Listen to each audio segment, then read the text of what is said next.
"Here!" cried Alice, quite forgetting in the flurry of the moment how large she had grown in the last few minutes. And she jumped up in such a hurry that she tipped over the jury box with the edge of her skirt, upsetting all the jurymen onto the heads of the crowd below. And there they lay sprawling about, reminding her very much of a globe of goldfish she had accidentally upset the week before. "Oh, I beg your pardon," she exclaimed in a tone of great dismay, and began picking them up again as quickly as she could, for the accident of the goldfish kept running in her head, and she had a vague sort of idea that they must be collected at once and put back into the jury box, or they would die. "The trial cannot proceed," said the king in a very grave voice, "until all the jurymen are back in their proper places all," he repeated with great emphasis, looking hard at Alice as he said so. Alice looked at the jury box and saw that, in her haste, she had put the lizard in head downwards, and the poor little thing was waving its tail about in a melancholy way. Being quite unable to move, she soon got it out again and put it right. "Not that it signifies much," she said to herself. "I should think it would be quite as much use in the trial one way up as the other."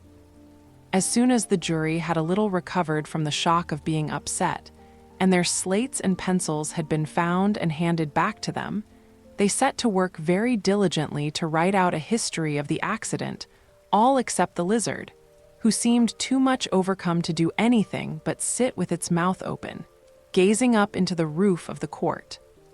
"What do you know about this business?" the king said to Alice. "Nothing," said Alice. "Nothing whatever," persisted the king. "Nothing whatever," said Alice. "That's very important," the king said, turning to the jury. They were just beginning to write this down on their slates, when the White Rabbit interrupted.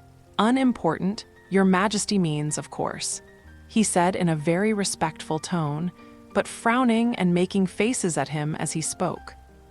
"Unimportant, of course, I meant," the king hastily said, and went on to himself in an undertone. "Important, tune important, important," as if he were trying which word sounded best. Some of the jury wrote it down important, and some unimportant. Alice could see this, as she was near enough to look over their slates, but it doesn't matter a bit, she thought to herself.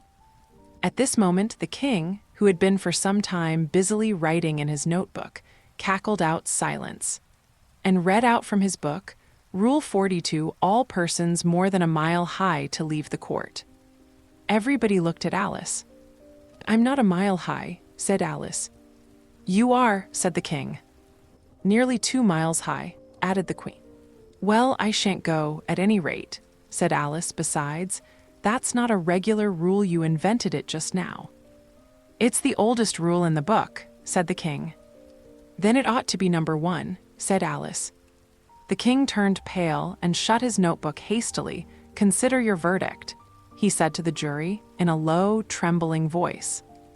"There's more evidence to come yet, please your majesty," said the White Rabbit, jumping up in a great hurry. "This paper has just been picked up." "What's in it?" said the queen. "I haven't opened it yet," said the White Rabbit, "but it seems to be a letter written by the prisoner Toto somebody." "It must have been that," said the king, "unless it was written to nobody, which isn't usual, you know." "Who is it directed to?" said one of the jurymen. "It isn't directed at all," said the White Rabbit. "In fact, there's nothing written on the outside." He unfolded the paper as he spoke and added, "It isn't a letter, after all, it's a set of verses." "Are they in the prisoner's handwriting?" asked another of the jurymen. "No, they're not," said the White Rabbit, "and that's the queerest thing about it." The jury all looked puzzled. "He must have imitated somebody else's hand," said the king. The jury all brightened up again. "Please your majesty," said the knave, "I didn't write it, and they can't prove I did. There's no name signed at the end." "If you didn't sign it," said the king, "that only makes the matter worse. You must have meant some mischief, or else you'd have signed your name like an honest man." There was a general clapping of hands at this. It was the first really clever thing the king had said that day. "That proves his guilt," said the queen. "It proves nothing of the sort," said Alice. "Why, you don't even know what they're about." "Read them," said the king. The White Rabbit put on his spectacles. "Where shall I begin, please your majesty?" he asked. "Begin at the beginning," the king said gravely, "and go on till you come to the end, then stop." These were the verses the White Rabbit read. "They told me you had been to her, and mentioned me to him. She gave me a good character, but said I could not swim. He sent them word I had not gone. We know it to be true. If she should push the matter on, what would become of you? I gave her one. They gave him two. You gave us three or more. They all returned from him to you, though they were mine before. If I or she should chance to be involved in this affair, he trusts to you to set them free. Exactly as we were. My notion was that you had been before she had this fit. An obstacle that came between him and ourselves, and it don't let him know she liked them best. For this must ever be a secret, kept from all the rest, between yourself and me." "That's the most important piece of evidence we've heard yet," said the king, rubbing his hands. "So now let the jury." "If any one of them can explain it," said Alice. She had grown so large in the last few minutes that she wasn't a bit afraid of interrupting him. "I'll give him sixpence. I don't believe there's an atom of meaning in it." The jury all wrote down on their slates, "She doesn't believe there's an atom of meaning in it," but none of them attempted to explain the paper. "If there's no meaning in it," said the king, "that saves a world of trouble, you know, as we needn't try to find any. And yet I don't know," he went on, spreading out the verses on his knee and looking at them with one eye. "I seem to see some meaning in them. After all, said I could not swim, you can't swim. Can you?" he added, turning to the knave. The knave shook his head sadly. "Do I look like it?" he said, which he certainly did not, being made entirely of cardboard. "All right so far," said the king, and he went on muttering over the verses to himself. "We know it to be true. That's the jury, of course. I gave her one. They gave him two. Why, that must be what he did with the tarts, you know." "But it goes on, they all returned from him to you," said Alice. "Why, there they are," said the king triumphantly, pointing to the tarts on the table. "Nothing can be clearer than that. Then again, before she had this fit— You never had fits, my dear, I think?" he said to the queen. "Never," said the queen furiously, throwing an inkstand at the lizard. As she spoke, the unfortunate little Bill had left off writing on his slate with one finger, as he found it made no mark, but he now hastily began again, using the ink that was trickling down his face, as long as it lasted. "Then the words don't fit you," said the king, looking round the court with a smile. There was a dead silence. "It's a pun," the king added in an offended tone, and everybody laughed. "Let the jury consider their verdict," the king said, for about the 20th time that day. "No, no," said the queen, "sentence first, verdict afterwards." "Stuff and nonsense," said Alice loudly, "the idea of having the sentence first." "Hold your tongue," said the queen, turning purple. "I woe," said Alice. "Off with her head," the queen shouted at the top of her voice. Nobody moved. "Who cares for you?" said Alice. She had grown to her full size by this time. "You're nothing but a pack of cards." At this, the whole pack rose up into the air and came flying down upon her. She gave a little scream, half of fright and half of anger, and tried to beat them off, and found herself lying on the bank with her head in the lap of her sister, who was gently brushing away some dead leaves that had fluttered down from the trees upon her face. "Wake up, Alice dear," said her sister. "Why, what a long sleep you've had."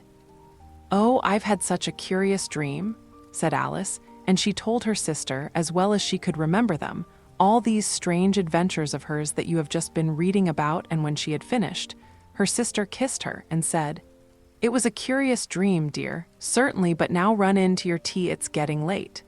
So Alice got up and ran off, thinking while she ran, as well she might, what a wonderful dream it had been. But her sister sat still just as she left her, leaning her head on her hand, watching the setting sun, and thinking of little Alice and all her wonderful adventures, till she too began dreaming after a fashion, and this was her dream. First, she dreamed of little Alice herself, And once again, the tiny hands were clasped upon her knee, and the bright, eager eyes were looking up into hers, could hear the very tones of her voice, and see that queer little toss of her head to keep back the wandering hair that would always get into her ice and, still as she listened, or seemed to listen, the whole place around her became alive with the strange creatures of her little sister's dream. The long grass rustled at her feet as the white rabbit hurried by. The frightened mouse splashed his way through the neighboring pools, could hear the rattle of the teacups as the March Hare and his friends shared their never-ending meal, and the shrill voice of the queen ordering off her unfortunate guests to executionants. More the pig baby was sneezing on the duchess's knee, while plates and dishes crashed around Itance. More the shriek of the griffon, the squeaking of the lizard's slate pencil, and the choking of the suppressed guinea pigs filled the air, mixed up with the distant sobs of the miserable mock turtle. So she sat on, with closed eyes, and half believed herself in Wonderland, though she knew she had but to open them again, and all would change to dull reality. Grass would be only rustling in the wind, and the pool rippling to the waving of the reeds. The rattling teacups would change to tinkling sheep bells, and the queen's shrill cries to the voice of the shepherd boy, and the sneeze of the baby, the shriek of the griffon, and all the other queer noises would change, she knew, to the confused clamor of the busy farmyard, while the lowing of the cattle in the distance would take the place of the mock turtle's heavy sobs. Lastly, she pictured to herself how this same little sister of hers would, in the aftertime, be herself a grown woman, and how she would keep, through all her riper years, the simple and loving heart of her childhood, and how she would gather about her other little children, and make their eyes bright and eager with many a strange tale, perhaps even with the dream of Wonderland of long ago, and how she would feel with all their simple sorrows, and find a pleasure in all their simple joys, remembering her own child life, and the happy summer days